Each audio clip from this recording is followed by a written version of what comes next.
সরকারি কর্মীরা এবার ওয়ার্ক ফ্রম হোম করতে পারবেন। হ্যাঁ, সরকারি কর্মীরা এবার ওয়ার্ক ফ্রম হোম করতে পারবেন।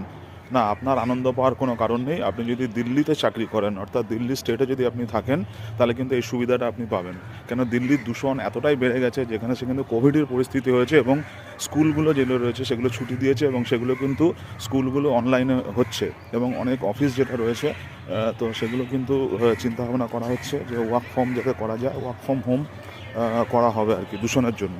তো মূলত এত গাড়ি আর কি রয়েছে, সেখানে প্রচুর পরিমাণে গাড়ি রয়েছে এবং যখন চাষাবাদের পরে যখন পাঞ্জাব, হরিয়ানা, তারপরে দিল্লি, উত্তরপ্রদেশে সেই খড়গুলো জ্বালিয়ে দেওয়া হয় এবং যার কারণে কিন্তু সেখানে দূষণ ছড়ায়, সেই ধোঁয়া থেকে দূষণ ছড়ায় এবং যে কারণে কিন্তু দিল্লির দূষণের মাত্রা এতটাই বেড়েছে, সেটা একটা ভয়ানক অবস্থায় চলে গেছে। তো সুতরাং দূষণ যারা আমরা ছড়াচ্ছি বিভিন্ন কারণে, দূষণের কারণ হচ্ছে, কিন্তু সেইগুলো আমাদের কী করতে হবে, সেগুলো আমাদের বন্ধ করতে হবে, নাহলে কিন্তু দিল্লির মতন পরিস্থিতি আমাদেরও হতে পারে।